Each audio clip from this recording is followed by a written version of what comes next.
The High Middle Ages in Europe, 1000 to 1453. As the second millennium CE began, Europe was rapidly becoming a richer, more urban, and more dynamic society. By the year 1000, threats from Vikings and other nomadic invaders were fading. The Norman rulers of England, Carpathian kings of France, and Holy Roman emperors of Germany and Austria began to consolidate their feudal states under centralized control. With the invention of powerful weapons such as the iron cannon and the steel crossbow, the kings could assemble armies that would withstand challenges from lower-ranking nobles. People began to develop a sense of national rather than regional identity, at times supporting and at times opposing this trend toward national power was the Roman Catholic Church, which had widespread influence on matters great and small in the Middle Ages. It dictated how people were born and how they died. It dispensed land and power to those it favored and excommunicated those it did not. It fostered schools in France and Italy that grew into Europe's first universities in Paris, Bologna, Oxford, and elsewhere. It sponsored art, music, and architecture, including the spectacular stone Gothic cathedrals that rose throughout Europe. As the church became increasingly powerful and worldly, it drew criticism both from the kings who clashed with it and from purists who were called for reform. In the 13th century, Saints Dominic and Francis founded the Dominican and Franciscan orders, which emphasized poverty and spirituality. The Cathars, or Albigensians, attempted to break away from the church hierarchy until Pope Innocent III ordered their destruction.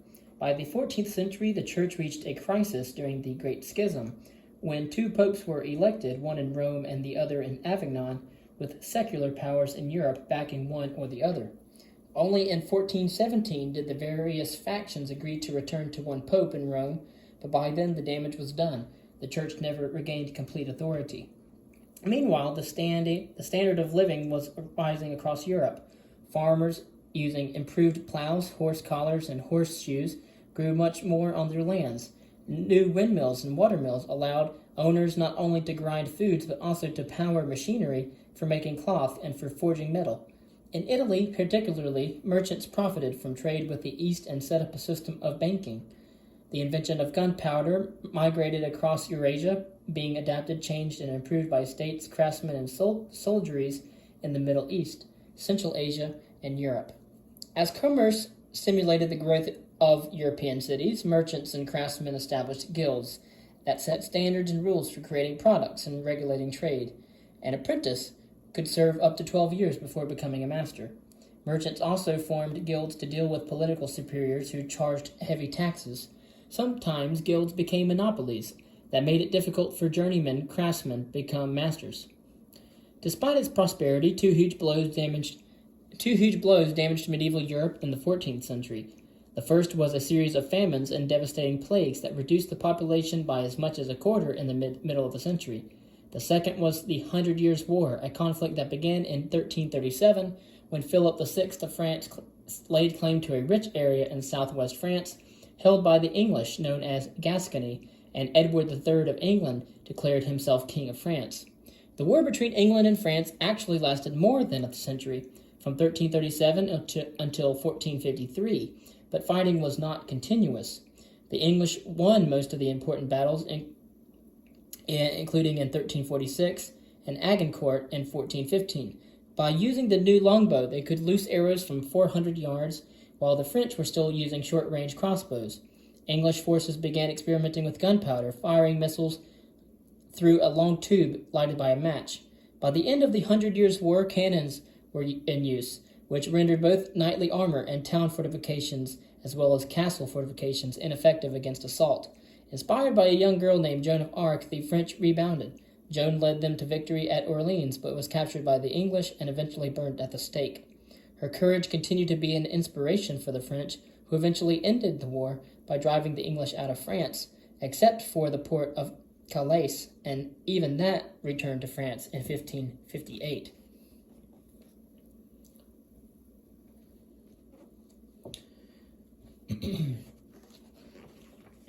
The Crusades, 1095 to 1291. To Christians in medieval Europe, Palestine, where Jesus had lived and died, was the Holy Land.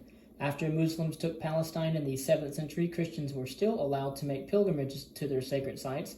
But when Seljuk Turks, also Muslims, overran Palestine in the late 11th century, safe passage for Christians was no longer possible. In 1095, Pope Urban II called for a holy war to regain the Holy Land. He urged volunteers to strive to expel that wicked race from our Christian lands. Christ commands it. Thus was launched the first of several crusades that took more than 50,000 Europeans into the Holy Land, campaigns that combined piety and greed in an ultimately unsuccessful attempt to retake the city of Jerusalem. Thousands responded to Urban II's call, but the first disorganized efforts, known as the People's Crusade, met with defeat and massacre by the Turks. A more disciplined force later managed to capture Jerusalem in 1099. Success in this first crusade strengthened the church's influence and increased the self-confidence of Western Europeans for a time. When the forces that remained in Palestine failed to hold on to Crusader territory, the Second Crusade was launched less than 50 years after the first. By this time, however, Muslim forces had rallied, and the crusade failed to regain what had been lost. Under the leadership of the brilliant general Salah al-Din, or Saladin, the Muslims recaptured Jerusalem in 1187, and the Third Crusade could not regain it.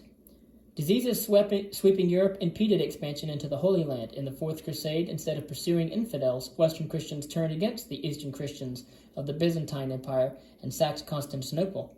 Lesser but equally unsuccessful crusades followed. Gradually, Europeans lost interest in their fruitless adventures, concentrating instead on political and economic matters in their homelands. In 1291, Muslims destroyed the last Christian outpost in the Holy Land, effectively ending the Crusades. In the Crusades, as in any war, there were examples of both valor and cruelty. The Muslims were said to admire the courage of the Franks, as they called all crusaders, and when the Christians conquered the city of Acre, they stared at the departing Turks with admiration, remembering their fierce defense. When the Christian leader, King Richard the Lionheart of England, was ill, the Muslim leader, the great Saladin, sent him fruit and snow, and the two discussed peace that would involve the marriage of Richard's sister and Saladin's brother. Yet when terms of Acre's surrender displeased Richard, he allowed the slaughter of 2,700 Turkish hostages within sight of their comrades in Jerusalem. The Christian Crusades came at a time when knighthood had reached its full expression in Europe. The system of military recruitment through a landed aristocracy set up by Charlemagne had produced a cult of gentlemen warriors whose code of conduct became a romantic ideal, even if its reality was considerably more brutal. Training for knighthood began early, with youth serving as pages at about age 12, then as squires or apprentices to knights at age 14. Training included horsemanship, archery, wrestling, and the use of sword, shield, and lance. Education emphasized Christian piety, honor, respect for women, and protection and compassion for the helpless. A novice was expected to become proficient at hawking, chess, and writing poetry. At 21, if found worthy, he could be dubbed a knight. The aura of selfless and chivalrous service made knights natural recruits for campaigns to regain the Holy Land. Although the Crusades failed in their intended purpose of liberating the Holy Land, Europe benefited. Contact with the highly advanced civilizations of the Muslims and the Byzantines stimulated Europeans. Exposure to goods from the East, rugs, tapestries, spices, and exotic foods, opened trade routes, and Europe began to play a bigger part in the larger world. Mongol Empire. Oops, my bad. We've already gone over Mongol Empire. Ottoman Empire, 1299 to 1571. By the 13th century, the Eastern Mediterranean was a crossroads of culture and conflict. As the Byzantine Empire waned and as Crusaders assailed Jerusalem and Mongols moved in from the east, one group of Turkish nomads emerged from the chaos to seize control. These were the Ottomans, a term derived from the word Uthman, the Arabic form of the name of their charismatic leader, Osman I. The Turks who were to become the Ottomans were Muslims who left the Central Asian steppes and settled into the northwest corner of Asia Minor in the late 11th century. There they organized themselves around regional leaders known as Ghazis. In the 13th century, one such Ghazi, Osman, began to gather around him a corps of followers. A man of strong religious faith and an able administrator, Osman wanted more than his small piece of Turkey. In 1299, he declared his independence from the Seljuk rulers and began a campaign of conquest. From a small principality in Anatolia in today's Turkey, the Ottomans gradually expanded under Osman I, and his heirs, who were titled sultans.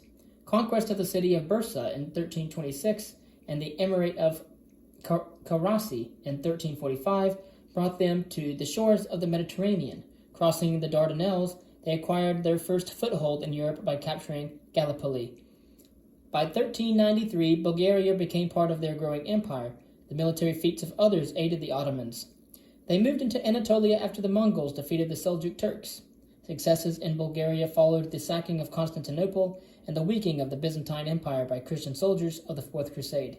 A setback for the Ottomans occurred in 1402 when Tamerlane, the last of the Mongol conquerors to reach so far west, crushed their army. A number of areas under Ottoman rule regained their independence, then only to lose it again when Mehmed and later his son Murad II reasserted power. In 1453, the Ottomans ended the 1100-year Byzantine Empire by overrunning Constantinople. After a 2-month battle, Mehmed entered the city in triumph and reestablished Hagia Sophia as a mosque. The city's name became Istanbul, and a forest of minarets grew in their city. Moving farther to Europe, the Turks occupied Athens in 1456. Over the next 11 years, the rest of the Balkans, Serbia, Bosnia, and Albania, came under Ottoman rule. Wars with the Venetians at the turn of the century showed that the Ottomans had become a power at sea. Turkish warriors from many areas flocked to the Ottoman army. Wealth pouring in from conquered peoples allowed Ottoman leaders to buy artillery and other guns. Sunni Muslims, the Ottomans carried out wars against Christians in the name of Allah, but also turned east against the Shiites of Iran, whom they considered heretics.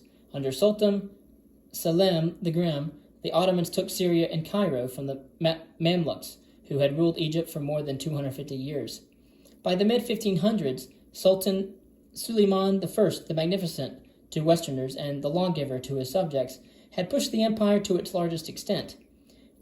Under Suleiman the Magnificent, it stretched along the coast of North Africa to Algiers, north of the center of Hungary, south into today's Yemen, and east till Bahrain. The Ottoman Turks controlled most of the Mediterranean coast and ringed the Black Sea. Yet even the seemingly unstoppable Ottomans finally met their match at the port of Lepanto in present-day Greece. European forces captured more than 100 Ottoman ships. Turkish forces were defeated. The Ottomans were not, after all, invincible.